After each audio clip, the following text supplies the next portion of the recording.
رسول کی اطاعت کلی اور شدید محبت مل کر کیا بنیں گی؟ اتباع. اور اتباع کا درجہ کیا ہے؟ قل ان کنتم تحبون اللہ فاتبعونی یحببکم اللہ. اے نبی ان سے کہہ دیجئے اگر تم اللہ سے محبت کرتے ہو تو میرا اتباع کرو، میری پیروی کرو، میرے نقش قدم پر چلو. اب آپ سوچئے اگر ہم کاروبار کر رہے ہیں، فرض کیجئے کوئی شخص 100% دیانتداری سے کام کر رہا ہے، کوئی شخص سود کے اندر براہ راست ملوث نہیں ہے، نماز پڑھتا ہے، روزہ رکھتا ہے، لیکن یہ اتباع نہیں کر رہا جو حضور نے جو کام کیا تھا کہ غلط نظام، طاغوتی نظام کو جڑ سے اکھاڑ کر پھینکا جائے اور اللہ کا دیا ہوا دین حق قائم کیا جائے، تو اتباع میں کیا حصہ ہے اس کا؟ کوئی نہیں. ایک سوال آپ سے کرتا ہوں، حضور نے وحی کے آغاز کے بعد کوئی کاروبار کیا؟ جی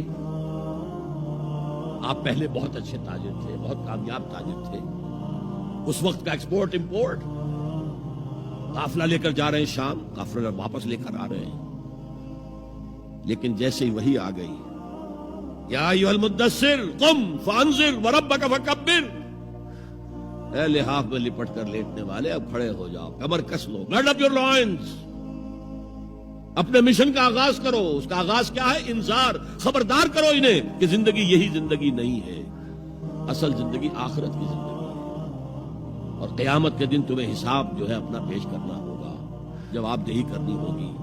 You will have to face the ground accountability of the day of judgment.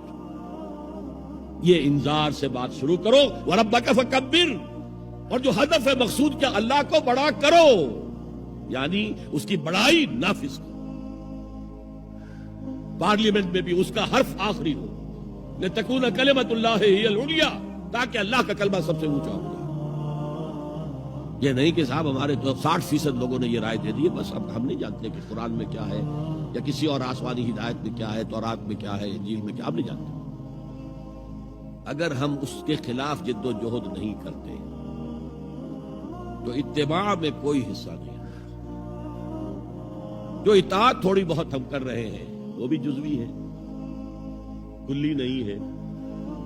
اسی لیے دنیا کی رسوائی وہ تو ہمارے ماتھے پر لکھی ہوئی، ضربت علیہم الذلۃ والمسکنۃ وباؤوا بغضب من اللہ. آج ہمارا حال یہ ہے. تو اتباع رسول، محبت رسول کا تقاضا، وہی جد و جہد کرو، وہی جد و جہد کرو. اسی کا نام جہاد فی سبیل اللہ ہے. بدقسمتی سے خود ہم نے غلط انٹرپریٹیشن جہاد کی ہے، جس کی وجہ سے دشمنوں کو موقع ملا. جہاد کے معنی جنگ، حالانکہ جہاد کے معنی تو جنگ نہیں ہے. جہاد جد و جہد کا نام ہے، کوشش. جہد کے مقابلے میں آئے گی تو وہ جہاد ہے. جہد یک طرفہ ہے تو جہد ہے، اور دو طرفہ ہو رہی ہے، رسہ جو ہے آپ ادھر کھینچ رہے ہیں وہ ادھر کھینچ رہے ہیں، یہ جہاد ہے. آپ توحید کا پرچم اٹھائے ہوئے ہیں، توحید پھیلا رہے ہیں، وہ شرک پھیلا رہے ہیں، یہ جہاد ہے. کوئی مغربی ڈیموکریسی چاہتا ہے، کوئی سوشلسٹ ڈیموکریسی چاہتا ہے، ان کے درمیان رساکشی ہوگی کہ نہیں ہوگی؟ یہ جہاد ہے. قتال تو جہاد کی 9 منزلہ عمارت میں جا کے 9ویں منزل پر قتال فی سبیل اللہ، اور یہ دونوں قرآن کی اصطلاحات ہیں. ہم نے جہاد کو بھی جنگ بنا دیا، تو پھر تو اب ہر شخص کو قرآن میں جنگ ہی جنگ نظر آئے گی. جہاں جہاد کا لفظ آیا جنگ، جہاں جہاد کا لفظ آیا جنگ. اسی سے تو ان کو موقع مل گیا.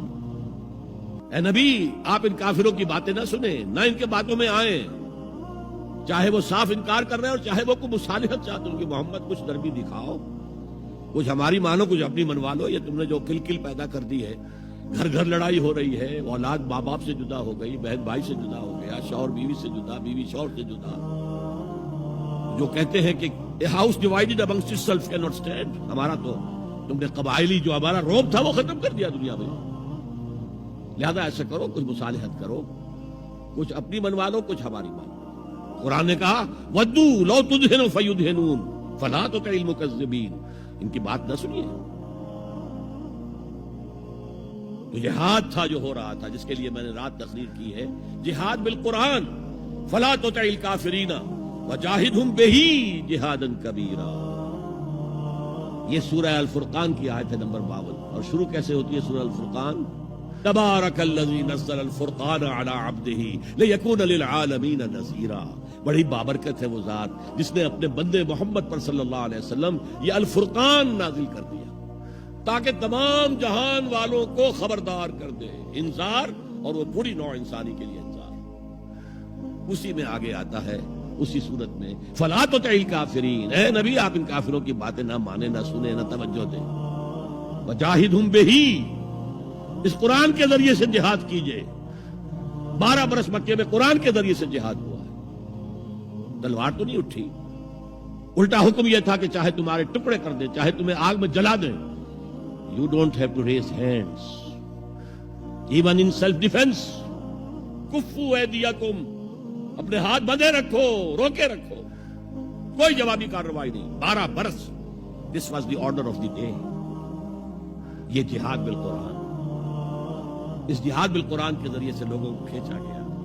پھر بیعت لے کر ان سے ان کو منظم جماعت بنایا گیا. پھر ان کا تزکیہ کیا گیا. تزکیہ کس بات کا؟ دل میں کوئی ولولہ، کوئی امنگ، کوئی حوصلہ، کوئی طلب، کوئی مقصود نہ رہ جائے سوائے اللہ کی رضا کے حصول کے اور آخرت کی فلاح کے حصول کے. جب تک پاک نہیں ہو جائے گا دل، جب تک دل سے ساری امنگیں، ساری ایمبیشن نہیں نکل جائیں گی سوائے اللہ کو راضی کرنا اور آخرت کی فلاح طلب کرنا، یہ ہے تزکیہ. یتلو علیہم آیاتہ ویزکیہم وَيُعَلِّمُهُمُ الْكِتَابَ وَالْحِکْمَةَ. اگر اس نقش قدم پر آپ نہیں چل رہے تو حضور کے ساتھ محبت کا دعویٰ باطل ہے. آپ مسلمان ہیں، ٹھیک ہے، آپ مانتے ہیں انہیں اللہ کا رسول، اور آپ درود بھی بھیج دیتے ہیں، نماز میں بھی درود ابراہیمی ہے، سب کچھ ہے. لیکن یہ ہے کہ اتباع رسول، محبت رسول کے بغیر نہیں.